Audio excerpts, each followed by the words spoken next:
Welcome to the Alchemy Consulting Group podcast. Join Arquella Hargrove, Alchemy's Chief Culture Officer, for impactful conversations with business leaders and experts who are committed to transforming their work cultures and creating inclusive work environments. Let's learn, develop, and garner best practices together. Enjoy this episode. Welcome, everyone. I'm Arquella Hargrove with Alchemy Consulting Group, and thank you all for tuning in to the Alchemy Consulting Group podcast, where we distill conversations with thought leaders to bring our transformative insights and strategies. And our mission is to revolutionize organizational cultures, one business at a time. Join us as we explore vital topics that empower leaders, galvanize teams, and reshape the world. Let the alchemy begin. And we're here with my co-host, Yvonne Harris. Yvonne, check in with us. Hi, Arquella. How are you? Hi, everyone. Yvonne Harris with 21 Media. And Arquella, I love our time together on the Alchemy Consulting Group podcast. You always have such neat things for us to talk about. So I'm excited to hear about today's topic. I know that we're focusing on DEI and particularly equity. Talk to us about the teaser, Equity Reimagined. You've been working on something, so tell us about that. Yeah, so I'm excited again for our guests today, April Allen and Shawna Unger, who I am co-hosting.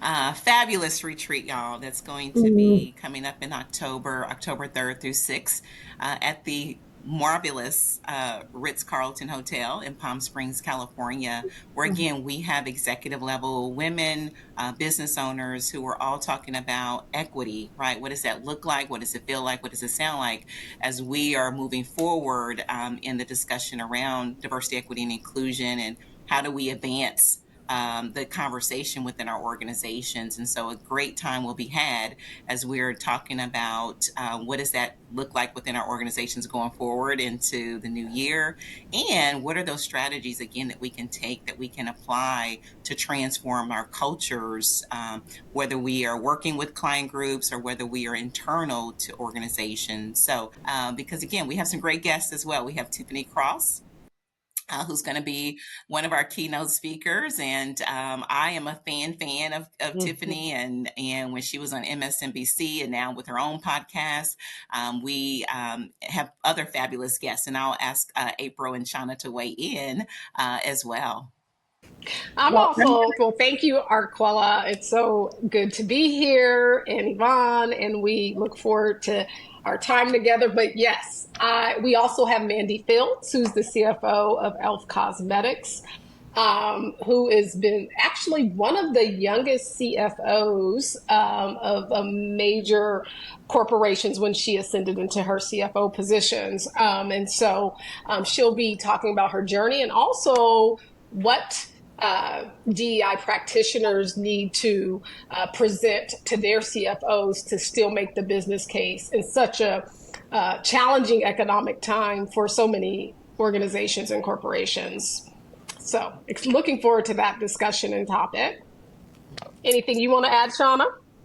No, I am excited. We'd love for you to check us out and come join us. So it's going to be a great event.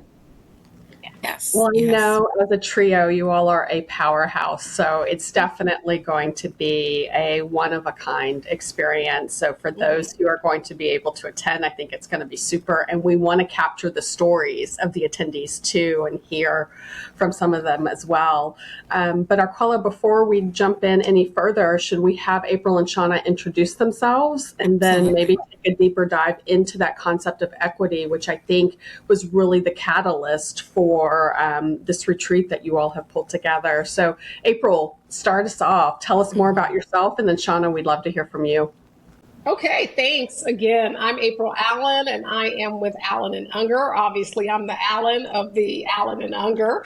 I have been in the DEI field for I don't even want to age myself, but 20 years. I was in it when people were calling it multiculturalism. versus DEI. Always has been a passion of mine. My background, though, is spent a lot of time, I should say, in Silicon Valley, where I was part of legal teams, as I have a Juris Doctorate from University of California, as well as a master's in public policy from University of Washington. What else could I say about myself? I'm excited to be here today, and I look forward to partnering with y'all and on this podcast today. Welcome, April. I'm so excited. Yes. So excited for the Thank you. conversation. Mhm. And I am Shawna Unger. My background, really the bulk of my career has been in human resources. Started in the recruiting space and talent pipeline space, and then migrated into employee and labor relations, organizational and cultural development. And for the last, again, don't want to age myself either, spent a lot of time leading HR and employee relations for healthcare entity in the Pacific Northwest. So really excited by the conversation today. My passion in the last few years of my role really drifted more toward equity and inclusion. And it was at that organization that I met Arquella and April, who was leading the DEI work for us. And April and I embarked on Allen and Unger in 2023 and have been having a blast partnering with organizations to really enhance equity, inclusion, and organizational performance, as I know we're all passionate about as well. So excited for the dialogue today. Welcome, Shawna, and thank you again both. Thank you both again for being here. We're excited. I will kick off with the first question, and probably every day, and you all are seeing this too, as more and more companies are pausing their DEI efforts, and so I'm just perplexed right now. It's like, what is happening here? Like, yeah, just yeah. So talk about, talk to the audience about how should we approach DEI in this current political or polarizing environment, and is there still a case, a business case, right, for this work? One of the things that we say, and is just a reality, is diversity is actually just a fact, not a goal. And I do think it's fair right now for organizations to be assessing what's working, what's not working. But pulling away from this type of work, understanding that it needs to be done well and thoughtfully, and assessed for efficacy. But in reality, the world is only getting more and more and more diverse. We have 5 generations in the workforce. We see neurodiversity, with estimates of over 30% of the American workforce now identifies as neurodiverse. Race and ethnicity, over 50% of Gen Z it identifies as non-white. And so the diversity of the world and the literal difference in the workforce is changing at light speed. And so the challenge is, if organizations begin to pull away from equipping leaders and staff to learn how to get along and effectively make decisions and communicate in the midst of that difference, pulling away from those competency and skill development really sets an organization up for failure, for not being strategically competitive. And so we're really working with organizations to try to shift, as I know you at Alchemy are as well, and we've done so in partnership, to shift from thinking of DEI as an add-on or just a specialized program. Can we afford it this year or not? To really think about it as a strategic advantage and something that really is necessary for workforces to effectively function in our current environment. So we understand the temptation, but on the contrary, it is needed now more than ever. Shawna said it all, my fabulous partner right there. But I would say, when, to your point, Arquella, it is perplexing to me when people are like, we're cutting. Okay, so what's your plan then to actually have people get along and work together? Because the reality is the world is not going back. They're just, it's just not. And so I often joke with leaders, when I was 25, the scale doesn't look the same as it did before I had kids. And so I can either live in denial of that fact and pretend that I can still fit in my wedding dress, a size 0 or 2 or whatever it was at that point, or I need to adjust, right? Just because I don't look at the scale doesn't mean the scale is not what it is. Great conversation, great points for sure. So thank you, Shawna and April, and definitely, as I tell clients, like, yeah, those things are not going away, right? We still have to have those conversations. And I was just in a conversation with a client group, last week and early this week, like people experiencing microaggressions, and so now we're doing investigations and having those conversations. So again, it's reframing that. What are we doing, right, to make sure we're equipping our teams around development and awareness and tools and techniques, right, that they can use. So definitely doing away with it altogether is not helping. So again, how do we move forward, right, to make sure that we are working to transform those cultures for the better, for sure. Awesome. Well, thank you again. So let's, again, continue the conversation as we're waiting for April, right? Technology at its best, for sure. But we will continue the conversation, and Shawna will hold it down until April gets back. Okay. Shawna, when I started in this work, and you all are making me chuckle a little bit talking about you don't want to age yourself. When Arquella talks about how long she's been in the work, she never ages herself. She uses some type of mathematical formula that makes her seem. I started when I was 12. Me too. Telling people what to do, what not to do. And then now if we add to that, when April started the work, she was a size 0 and a size 2. Like, wow. You all are my new heroes. But seriously, Shawna, when I started, it was diversity. It was D. Same here. It evolved into D&I, inclusion. And then we saw the addition of equity, and then belonging or accessibility, or in some cases, justice, depending on the organization. But where I'm headed is recently the Society of Human Resources Management took a step back from the concept of equity just to focus on D and I. And actually, April, if we could start with you this time, I'd just love to get your opinion on this step back. Do you see it as a step back? Do you see it as just a pause, a pivot, a regroup? Like, what are your thoughts? And then from both of you, what are you seeing from other organizations? Are they taking the step back from equity too? Yeah, that's a great question. And I will be totally transparent, as you just called out. I'm pretty candid, Yvonne. So I was baffled because it made no sense to me. Because the reality is you can't have inclusion if you don't have equity, right? Let's use a simple example. You cannot say, yes, we want you here. Let's look at pay equity, but we're not going to necessarily pay you the same because we believe your value is on par with everyone else's value that has your position or that's in your rank. That it just makes no sense. And I say that with all due respect, as much as I can. I'm just not sure how that happened. But I would say I do think they were trying to regroup with all the pushback right now, and some people, equity being a hot word or a hot buzzword in certain circles. It has been polarizing.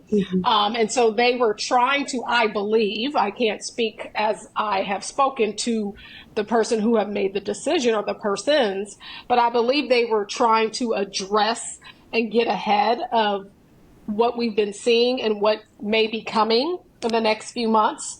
And as we said, we don't want this to be a political podcast, but I think they were our political episode, but I think they were trying to address that. But the reality is you can't really have inclusion without equity. And so I've been disappointed by that. I also have not seen organizations move back from that. What we have seen are folks asking us, what do you think about that? Organizations always ask us that, whether it's the CEO or the CHRO, they're like, we are utterly baffled. And so we don't even understand because we thought that equity was a part of inclusion. So those are my thoughts on that, Yvonne. Thank you, April. Shawna, what do you think about it? Yeah, and there's no doubt that this work can be polarizing. It can be uncomfortable, just as people are getting familiar with the concepts. And working through difference is hard. It's hard with your family members. It's hard with your friends. That is just part of life. I would say that in the work that April and I do, we don't find the concept of equity, though, to be that the more difficult or the one that causes kind of angst or conflict, because most people do have an understanding of fairness. And when we use examples in our training with organizations of things like the GI Bill, or the American with Disabilities Act, that were really examples of how equity impacted or disparately impacted certain groups. We've never had a group, even with groups that were really new to these concepts, real traditional employers. They typically can resonate with that, can understand that. I think where we've seen some of the polarization is in some of the language or in some of the historical approaches that have maybe been more shame-based or been more aggressive in ways that also hasn't created space for people to learn, for people to practice getting along and practice using those competencies. So we were disappointed because equity actually tends to be one of the concepts that a lot of people universally, once it's explained to them, do resonate with and have an understanding of what that fairness and equity could look like in an organization. Now, getting there, that's part of the hard work. But to focus on inclusion without saying that part and parcel with that is making sure that people are having an equitable experience is a little bit of a head scratcher. And I say that as a lifelong, career-long member of SHRM. So, yeah. Arquella, what are your thoughts? Definitely, I echo everything, right, that's been said. And again, to your point, Shawna and Yvonne, right, been a lifelong member of SHRM and was definitely caught off guard. Like, what's happening here, Johnny? I'm gonna call the name out. Johnny Taylor, what's happening here? I know. We were able to keep April doing it. Yes, I had to Google Johnny. I was like, what's going on with Johnny here? And as someone who's not a lifelong member of SHRM and has sat outside, a lot of times when I do advocate for DEI in organizations or when I'm leading DEI and I've led them in some big major organizations, and I have advocated for DEI to sit outside of HR when at all possible, because of a lot of times there's a conflict of interest there because HR is trying to hold guard and say, oh, we have to protect the company. And fundamentally, somebody who does DEI is to challenge how the company is doing, their MO. This is how we do it. This is what we feel safe with. And going, let's look at that. If you have a skilled practitioner, they're looking at, no, what does the law say? what is going to be equitable and fair, and help the organization move forward, right? While trying to protect the organization from frivolous lawsuits or unnecessary risk, but at the same time, really looking at how do we push it. And so for me, looking outside and going, okay, I'm not a part of the HR, world or ecosystem per se. It only made me more irritated with this whole concept when DEI is embedded in HR, because I'm like, how did we get here? Where now, DEI practitioners are going to have to feel the need to justify why equity, or why they're promoting a certain practice that is equitable. So, yeah. And to where HR should be, right, the protectors of equity, right? And so really, again, ensuring, again, people, you already said it, right, the access to same treatment, opportunities, and, those outcomes are favorable for everyone. But yeah, ultimately, HR should be the protectors of it, for sure. Arquella, can we stay here for a moment, though? Because I think it's a powerful topic that April's bringing up in organizations that are looking on, where do their DEI efforts sit? I know many organizations have created standalone DEI departments with the chief, diversity officer. But what's also showing up, which I think is actually a really smart play, is some organizations are bringing DEI under their corporate and social responsibility in ESG efforts. So it speaks through that channel of corporate citizenship. And as we're stewards of the environment, as we're philanthropic stewards, as we're stewards of the community, we're also stewards of this element of people culture. So if there's anyone listening wondering, where could DEI sit in their organization, you could also look at CSR and ESG. So I just wanted to mention that, Arquella. Yeah, and those are great points for sure. Yeah, they definitely have the more influence and autonomy, when they are outside of HR, right? Even though, again, there's should be still some alignment there because HR is continuing to drive, right, that strategy for sure. But yeah, definitely don't want anyone's hands tied where they're, not able to fulfill their purpose for sure. Yeah. And to be clear, I believe you have to work with HR very closely. I think you have to work very, very closely with HR. You need a good relationship. I've seen it where people have tried to work around HR and there's always a disagreement or always a challenge.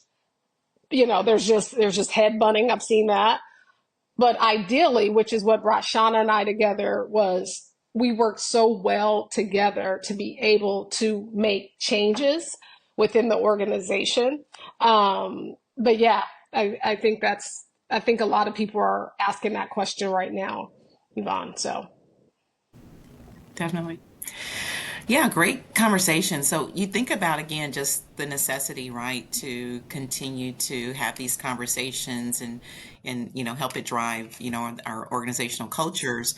So April and Shawna, if you all can speak to what are some of those recommendations for areas of focus for organizations in a time, again, where so many sectors are struggling financially and feel like they can't afford to invest in DEI activities. What's some advice that you all would have for our audience? Yeah, I think that, and having led HR in healthcare, which had a lot of dollars that they needed to, for instance, deploy to tactical and clinical education. I know in tech industries, and with so much changing right now with AI and companies having constrained budgets, there is this push-pull in terms of where can we allocate these dollars to develop staff and leaders during a time of change. Back to kind of some of my original comments, though, really investing for your leaders especially, and your staff, but leaders first and foremost, to be able to lead in the midst of difference. And what April and I are really finding As my esteemed colleague April says, pay now or pay later, but you're going to pay. And so, Yes. so if you don't invest on the front end, we're just finding leaders are either stepping in it. Arquella, I know you're aware, and you've on about EEOC claims are on the rise. They're not going down. Lawsuits are on the rise. Turnover remains on the rise, even in the midst of the great stay and was it the great resignation. But folks just are not beholden to organizations anymore. And so this, as we see generations really grappling with that, you have folks that are Gen X, like I am, just wanting staff to just kind of keep your head down and do the work. And that's not the reality anymore. And if you're not equipping your leaders to lead in that world of difference, you're really selling yourself short. And at the end of the day, you're going to get the corporate checkbook out and pay for it on one end. So we are really encouraging companies to stay the course.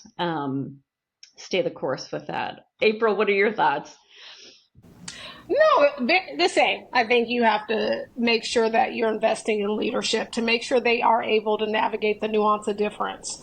The reality is, even when you look at the major employee engagement surveys, whether that's Gartner, whether that's Deloitte, all of the different major firms that do this work in some way, when folks are looking for jobs, when Gen Z and young millennials are looking, they're looking to see, where are your DEI efforts? Are you taking this seriously? Once again, you can't go back. You really can't go back. So one thing I'm always also encouraging organizations to do is to do a cultural audit. Because you need to know where you're at, right? Putting your head in the sand is not a solution if you're really trying to protect yourself as an organization as well. I always find it daunting when I go into an organization, and the beauty of having my law degree is to be able to go, okay, let me help you. I can build a case against you. So all you need is 5 people to get together over lunch and be disgruntled, and you're going to get sued. And even if you think, okay, well, we have more attorneys, we have more monies, you're going to have really bad PR. But at some point, you're going to pay now or you're going to pay later. And so it's really just, I always find that really interesting when they're kind of like, I don't want to see, like when my kids would be like, I don't want to see there's a boogie monster. You're like, no, you need to be realistic about where you're at as an organization. And that's one of my passions and one of our passions. So I would say, I think cultural audits are really important, even if you don't have the finances or the resources to have an in-house DEI person.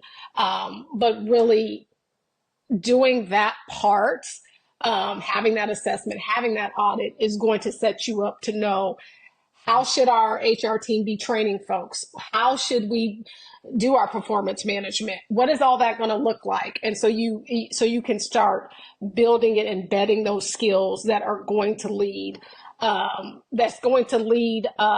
folks down the right path for this new generation in the workforce, and how work is the expectations around work now. Shawna, April mentioned the cultural audit, or the culture audit, however you would say it in your organization. And there's also, she alluded to maybe fractional resources, or DEI if you don't have full time. What are some other best practices that you're seeing in the organizations that you support to really drive advancements in culture and belonging?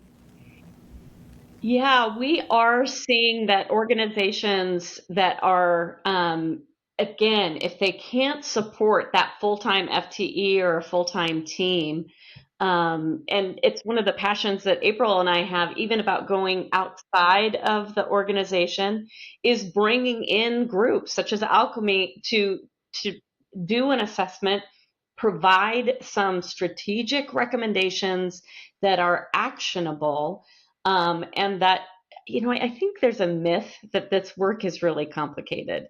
It's hard for sure, but it's not complicated. And when done well, when you're focusing on what are the respectful leadership behaviors, what is a clear performance management system that makes people feel valued, it benefits that middle-aged white male as much as it can benefit somebody that's maybe in a historically marginalized group in terms of having clarity, having a sense of belonging. And so we are really seeing that if an organization can't fund a full department or can't fund FTEs, being able to partner even externally to get an honest assessment, to get some strategic recommendations about how to equip leaders, and then to set some measurable goals so that people in the organization have line of sight. We found after 2020, organizations made big, bold statements relative to what they were going to do in this space, particularly with racial equity.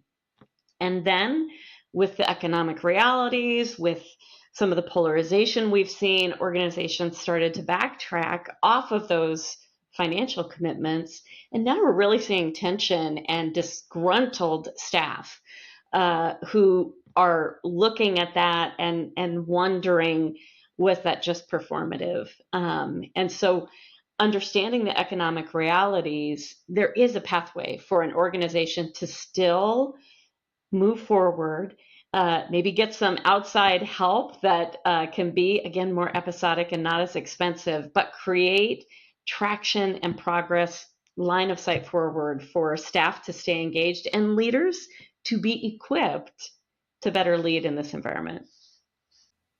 I love that, Shawna. Thank you. That was great. I, definitely need it, right, in these times. And yeah, to your point, right, there was so many organizations that were like, yeah, we're doing this.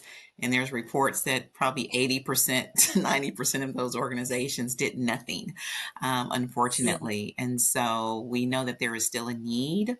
And definitely, again, looking to you all that you do great work. And so definitely want everyone to experience your genius for sure. So tell everyone where they can connect with you all at, for sure. Well, the best way to find us is on our website, and it's allenunger.com. And that is the best way to find us, outlines the services that we offer, tells a little bit of April and my story. We use ourselves a lot in the training. As is obvious, she and I are really different. I grew up on a farm, and she just, at the beginning of the podcast, sported a Louis Vuitton bag. So, okay. Okay. No. I'm sporty spice. She's bougie spice. But yeah, Arquella, our website is the best way to get to know us even a little bit better and the services that we offer. Yeah. Yeah, awesome. And I will say, I definitely have had the honor and privilege to knowing and working with both April and Shawna for several years now. So again, they are wonderful and hope everyone will reach out to them, as I said, to experience their geniuses. And so definitely a great conversation today. Yvonne, we had a great conversation. I'm excited to put this out to the masses. To listen in. Yeah. Absolutely. And Arquella, you've got to share with the audience just the experience at Equity Reimagined. It'd be great to talk to all three of you after the session, and maybe for some of your participants to share their insights as well. So I'm just really thankful for the work that you all are doing in the space. And I know that you're going to be changing lives and perspectives, and just appreciate the effort that you're putting into that. So thank you all. Thank you for saying that. Yeah. We'll get some live coverage, right, while we're there, for sure. Yes. Yes. Awesome. Well, everyone, this wraps up our dialogue here at the Alchemy Consulting Group podcast. And thank you all for tuning in and engaging with us on this journey towards enriching organizational cultures and leadership. And remember, each conversation is a step towards transformation. So we're asking you all to continue to lead and innovate and thrive until we connect connect again. Be sure to like and subscribe to the podcast. Thank you all. Thank you for tuning in to the Alchemy Consulting Group podcast. Follow this podcast on social media and help continue the conversation by sharing your business and leadership best practices. Subscribe to this podcast wherever you consume yours and share this podcast with your organizations and networks. Let's strengthen the community of those committed to responsible leadership and work environments where everyone can thrive.